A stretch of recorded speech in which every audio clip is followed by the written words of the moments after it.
Hi, I'm Julie Yao Tam, partner and broker at Lynn Realty, serving generations of clients in the greater Houston area and from around the world since 1981. This video series, Smarter Real Estate, is where I offer tips to help buyers, sellers, tenants, and landlords, and some of my day-to-day experiences. These videos are done in one take and are unedited. So today we're actually going to talk about tenants who want to terminate their lease early and how landlords can respond. So we manage more than 300 rental properties currently in the greater Houston area, most of them residential and a few commercial properties, and we represent landlords in those cases. We do represent tenants as well who are looking to rent properties, but for these properties that I'm talking about today, we are representing the landlords.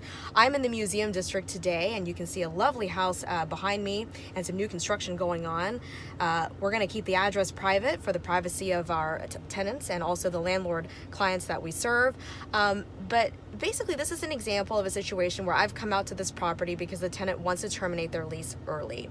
Now, the reason they've given me is because they are having some trouble affording the rent. That is not a reason that the lease gives for legitimate termination of the lease before its expiration date. The Texas Association of Realtors lease, which is used most often out of all the leases there are out there in Texas, specifically states 3 ways that a tenant can terminate the lease early, but they still have to follow very specific stipulations according to the lease in order to be able to terminate that lease. The landlord does have to give approval if the reason for termination isn't one of these 3 reasons. The 3 reasons are 1, being called up to the military, 2, family violence, and 3, sex offenses or stalking, as in being a victim of those things. Now, if you'll notice, a couple of the reasons have to do with crimes, being a crime victim, but that doesn't mean that you can terminate the lease based on any crime, like if your house gets broken into or your car gets broken into. Those are not grounds for early termination.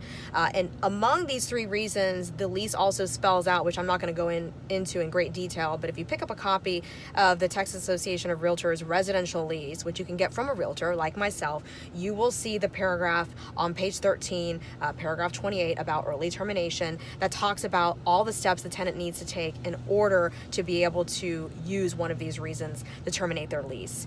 And in a case like this where the tenant has given us a reason that's not one of these reasons, well, we can choose to work with the tenant at our discretion if we feel like it's in the best interest of our client, who is the landlord. We work for the landlord here, not for the tenant. We do want to give the tenant great service so that they will stay as long as possible, but at the end of the day, we are trying to assist and represent the landlord. That's our job.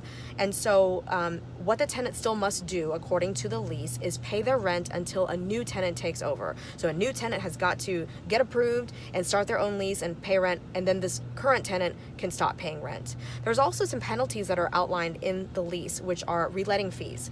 You may be familiar with those at apartment complexes, but they're going to vary across different leases and depending also on who is the person writing up the lease. And of course, when you sign the lease as a tenant, you are agreeing to those terms.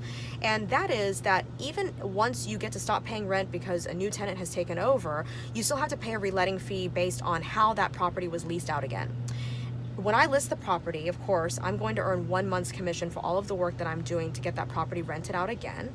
Possibly, I may have to share that commission and split it with the new tenant's agent if the new tenant is represented. If the new tenant isn't represented and therefore doesn't have someone to show them the home and go over the lease with them and get them all situated for the move-in, then I'm having to do that other side of the transaction's job as well. So then our brokerage gets to keep the 1 month's rent. However, if the current tenant of ours finds us a replacement tenant that is suitable and qualified, going through our regular qualification system, just like they had to when they rented the home, then the tenant does not have to pay the 1 month's rent as commission to us, which is known as the reletting fee.